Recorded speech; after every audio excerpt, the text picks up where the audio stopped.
आज आपण एक स्नॅक्सचा प्रकार करणार आहोत, तो आहे मखाना मेदूवडा।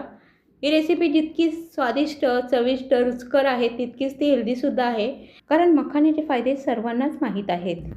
मखाण्यामुळे आपल्या रक्तातली जी साखरेची पातळी आहे ती नियंत्रित राहते आणि ह्यामुळे आपले हाडं देखील मजबूत होतात।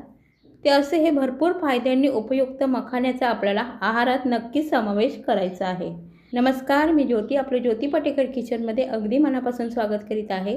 तर मी ते 1 कप मखाने घेतलेले आहेत। हे जे मखाने आहेत ते मी भाजणार नाही आहे, तर नंतर मी ते शिजवून घेणार आहे। तर सर्वात अगोदर मखाने आपल्याला मिक्सरमध्ये छान बारीक करून ह्याचा रवाळ असं आपल्याला पीठ करून घ्यायचं आहे। मखाण्याची जी पावडर आहे ती जास्त बारीक होत नाही, त्यामुळे रवाळच आपल्याला हे दळून घ्यायचे आहे।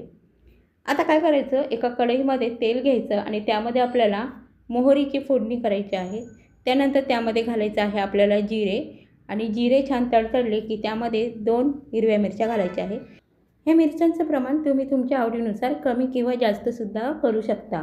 आता ही मिरची छान परतवली म्हणजे ही फोडणी छान तयार झाली की यामध्ये एक बारीक चिरलेला कांदा घालायचा आहे आणि तो सुद्धा परतवून घ्यायचा आहे। कांदा आपल्याला जास्त परतवायचा नाही, थोडासा कच्चाच ठेवायचा आहे, कारण आपण मेदूवड्यामध्ये कच्चा जर कांदा ठेवला म्हणजे थोडासा परतवूनच घ्यायचा आहे तसं तर, पण थोडासा जर कच्चा राहिला ना तर आपल्या दाताखाली छान असा क्रंची लागतो। आता हा थोडासा आपण परतवून घेतला की त्यानंतर आपल्याला ह्यामध्ये घालायचे आहेत बारीक चिरलेली शिमला मिरची आणि शिमला मिरचीसुद्धा आपल्याला जास्त परतवायची नाही आहे। तुमच्याकडे ज्या भाज्या असतील ना त्यासुद्धा तुम्ही इथे वापरू शकता।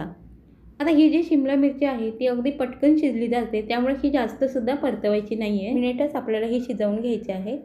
आणि त्यानंतर आपल्याला यामध्ये पाणी घालायचं आहे। तर मी ते 1 कप मखाना घेतलेला, त्यामुळे मी इथे 2 कप पाणी घेतलेलं आहे। पाण्याचं प्रमाणसुद्धा तुम्ही तुमच्या आवश्यकतेनुसार इथे कमी किंवा जास्त करू शकता। त्यानंतर यामध्ये मी एक मध्यम आकाराचा बटाटा छान ह्याची साल काढून किसून घेतलेला आहे, हा सुद्धा घालायचा आहे आणि छान मिक्स करायचा आहे। त्यानंतर ह्यामध्ये घालायचं आहे 1 चमचा चिली फ्लेक्स। त्यानंतर ह्यामध्ये चवीनुसार मीठसुद्धा घालायचं आहे। आता हा बटाटा शिजण्यासाठी आपल्याला फक्त 2 ते 3 मिनटं यावर झाकण ठेवायचं आहे, कारण आपण जो बटाटा घेतलेला आहे ना तो आपल्याला ह्यामध्ये शिजवून घ्यायचा आहे। आणि 2 मिनटानंतर आपल्याला हे झाकण उघडून ह्यामध्ये आपल्याला जी आपण मखाण्याची पावडर केली होती की नाही ती घालायची आहे। त्यानंतर आपल्याला ह्यामध्ये घालायचं आहे अर्धा कप रवा। तर मी ते थोडासा जाडा रवा घेतलेला आहे, हा सुद्धा घालायचा आहे आणि छान मिक्स करून घ्यायचं आहे।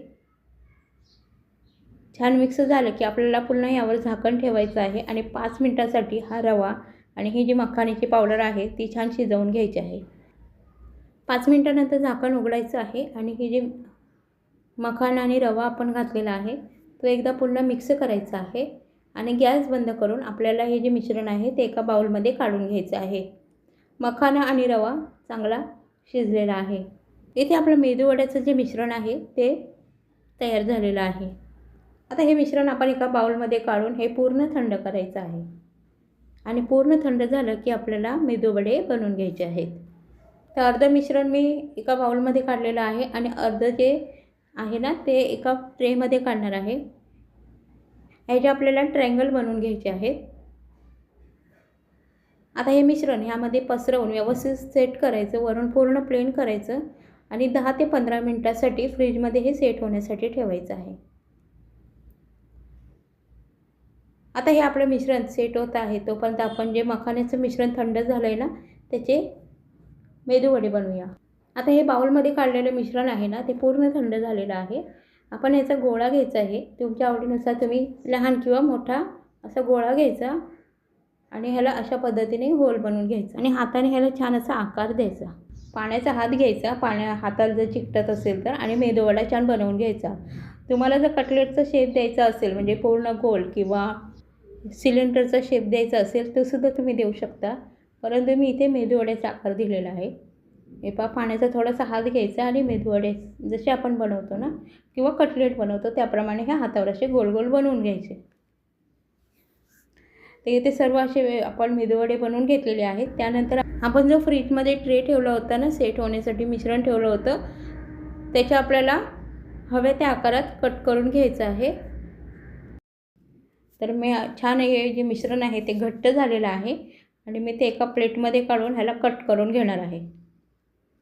तर सँडविचचा आकार जसा असतो ना तशाप्रमाणे मी हा कट करून घेणार आहे. कारण मुलांना असे जर आकार दाखवले ना आपण खाण्याचे पदार्थ रंगीबेरंगी किंवा असे वेगवेगळे आकार तर ते अतिशय आवडीने खातात. त्यामुळे मी अशा पद्धतीने हे कट करून घेणार आहे.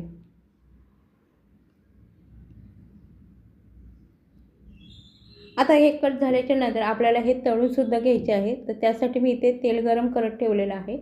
हे पहा खूप छान याला ट्रायंगल असा शेप आलेला आहे. हे पहा खूप सुंदर. आता हे आपण तळून घेऊया. तर तळण्यासाठी मी इथे कढईत तेल गरम करून घेतलेलं आहे आणि त्यानंतर हे जे ट्रायंगल आहे ते अगोदर मी सोडून घेणार आहे. म्हणजे जे त्रिकोणी मी कट केलेले आहेत ते आणि छान यांना लालसर रंगावर तळून घेणार आहे. हे अगोदरच आपण शिजवलेले आहेत. फक्त आपल्याला हे क्रिस्पी करून घ्यायचे आहेत. त्यासाठी मी हे तळून घेणार आहे.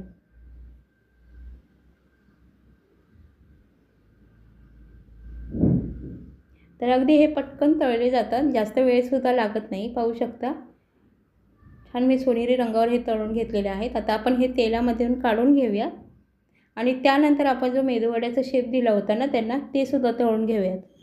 ते सुद्धा आपल्याला छान असे सोनेरी रंगावर तळून घ्यायचे आहेत. हे छान तळले ना तेलामध्ये की छान कुरकुरीत होतात म्हणजे क्रिस्पी होतात हे.